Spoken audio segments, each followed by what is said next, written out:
Hi, everyone. I have a question for you. When you make notes, do they look more like what you see on the screen right now? Or do they look more like this? If they look like this tutorial is going to hopefully show you the value of having notes that look like this. And it's going to show you how to take a list like the one on the first page and transform it into something like this, where we can see categories, got entire kitchen, sink area, counter, cupboards, island, floor, and so on. And we could also see within the categories um, smaller categories. So 16-inch ceramic tiles, floral design for the tiles, and some details about that floral design. All right, so that's it. If you're doing this, we're going to get you down to this because over here we can't see that there are categories. We can't distinguish the little details from the, I guess, the bigger details. All right, so how to make basic notes is our focus. Imagine that you are a contractor then and you're asked to transform this kitchen into this kitchen. All right.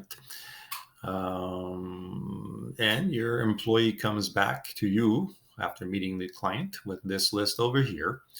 And you're like, okay, that's good, but that's not going to help me easily see what the job involves and to cost it. So I'd like you to reorganize it and give me something that has categories and separates little details from the larger details.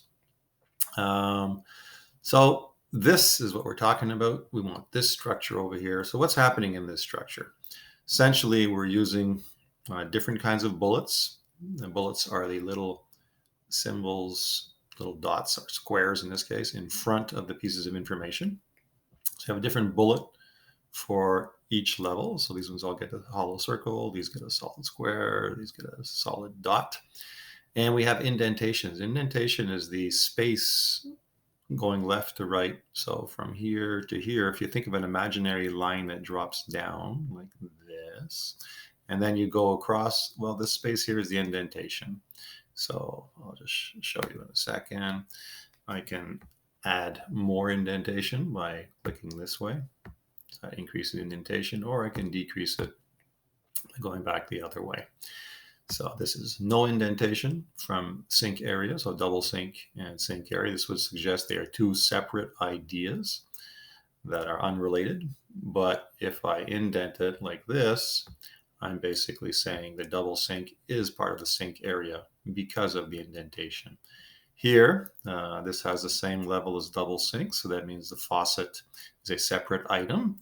If I had indented it more like this, I would be saying, well, the faucet, it comes with that double sink. It's part of the double sink, but in my mind, those are two separate items we have to purchase.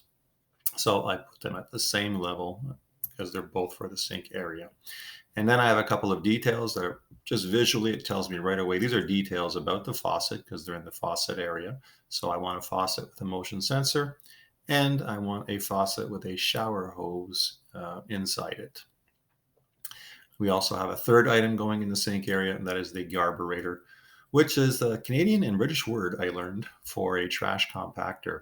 So the thing that basically shreds food waste in your sink and then with water flow sends it down the drain.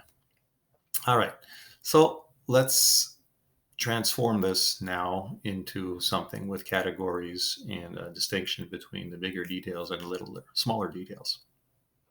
The first question, well, no, before the first question, this right now is using what a lot of people do when they don't know how to use bullets, where they just add a little hyphen and then a space. And it's possible to just with that, then use the indent keys and move things around how we want. My preference is to use the bullet system just because it allows for distinctions in the different bullet styles. So if I go over here and I click on the little arrow for the bullet symbol, I have choices of different styles. I can use whichever one I like. I like something that distinguishes from the different levels because I find it helps me visually more rapidly process indentations. This now means I have to remove my little space and hyphen for each item in the list. So I'm going to pause the video while I do that, and then we'll come back. Care of now. The next question to do is we've got to get categories here. So we want to have titles for our categories. So you start off by seeing, well, what seems to go with what, and you do that by going from the top item to the next item, seeing if they are related. So first item says to gut the entire kitchen, which means to remove everything from the current kitchen. I've got that written as remove everything, so I guess my employee was enthusiastic about that. I could just delete this. It says basically the same thing, but if I chose to keep it, I would just indent it like that. And I like to leave a space between each level of indentation. I think it adds more clarity to the notes. So we'll do that like that. Now, double sink, is that part of gutting the kitchen? No, that's part of, from my understanding of what my employee said, it's what the customer wants. So these are all the new things that we're doing for the customer. So we're going to install a double sink. We're going to install a garburator. We're going to install a marble countertop. Okay, so now I see countertop. That's a different category from the sink and garburator, which would be in the same area. So let's give this a title, sink area, and skip an extra line. And then we're going to indent that further. So again, my little symbol over here, and we've indented it. The next item is a garburator. That also is in the sink area. So we keep it in the sink area by indenting it like that. And the next item is a countertop. And so we're going to have perhaps a section about counters, the 10 feet and 6 feet. So that looks like lengths of countertop. A corner joint for the counter, no doubt, 40 inches high, standard depth. That looks like it's all stuff about the counter. And you can see how in my original list, all that information is kind of just squished together. I can't just rapidly see that we've got information about, these are all details for the countertop. And there's a little bit of ambiguity. It's not 100% clear that this is about the countertop. You kind of have to judge that. So we're going to remove that uncertainty by doing what we're doing.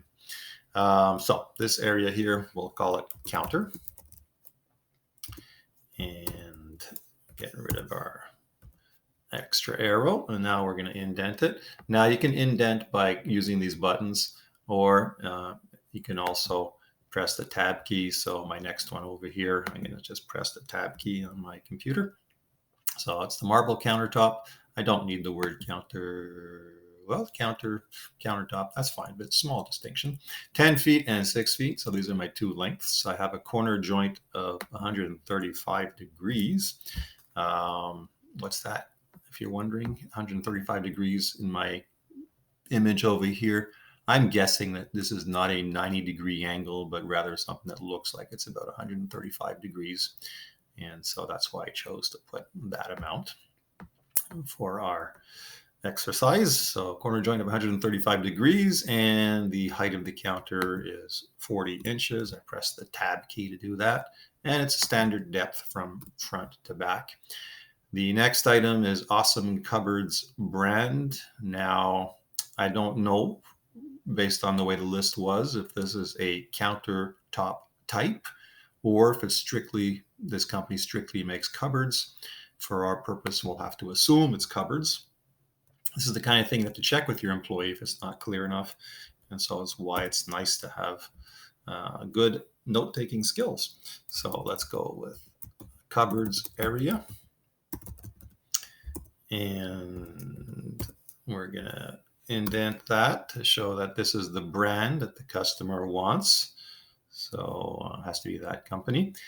And dark mahogany, presumably that's the stain that's wanted for these cupboards, or maybe it's a cupboard type produced by Awesome Cupboards.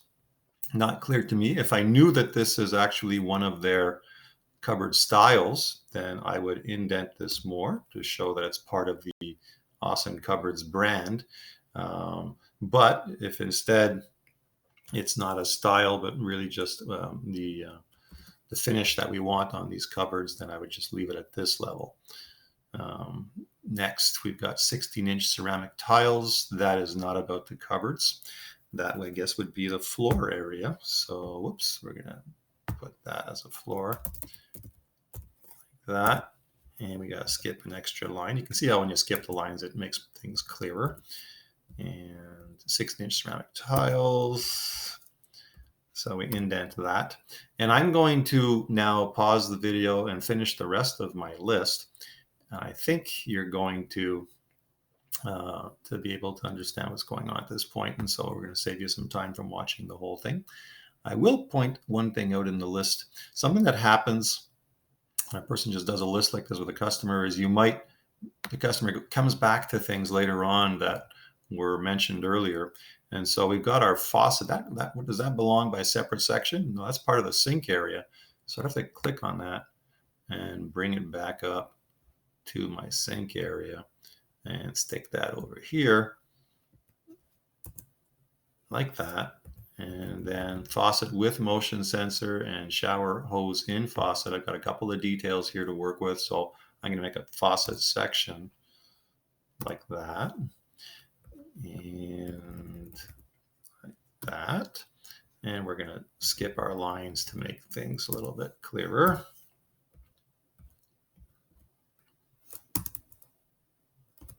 Like that. And an extra space over here too to be consistent. So like that. So I'm going to finish the list and I'm going to have a couple more words to say before we're done. So I have finished up our little sections at the bottom where we had a floor section and a lighting section and a section about an island. Island is show you in the image, island is this area, central area over here. It's like a countertop area in the middle of a kitchen. So I think now that this list is complete, you can see the value of doing this rather than keeping a straight list like that. Nice extra little thing this allows is some more careful thinking. So I see over here I've got LED lighting in the cupboards. I've got that in my lighting section, which I could leave it there. Or if I want to really be sure that I know what's going on with these cupboards, I probably would put it up over here as a reminder of don't forget to put the lighting, LED lighting in the cupboards. There you go. And if this is a special feature of the Awesome Cupboards brand, then instead of leaving it here, I would move it up to here. Whoops, I forgot I didn't do that properly. Sorry about that. Drag it up here and press enter and tab key. And there you go. We now have a section that is more carefully explaining what the cupboards are going to be like and where these different features come from. So this process for making notes is much more helpful, makes it much easier. In this case, the cost of job, obviously you need all the measurements and stuff if this is a real costing. But the key thing to retain here is that it's more valuable, it's more helpful, and this is a list anybody could use. This one over here has ambiguities in it and doesn't clearly show our sections. Learn to do this for our course, and you'll find that in your other courses it's also really useful. Whatever the kind of information you're dealing with, it also speeds things up for studying because we're able to focus on bigger chunks of information. Learn those first, and then you go into little details. When teachers test, they tend to go, I don't know, 80% or so for the big pieces of information, the big concepts, and 20% might be into the little details. I say testing, but that's in courses where they just want you to learn a lot of information. That's it. Practice and you'll get easier and you'll see the results.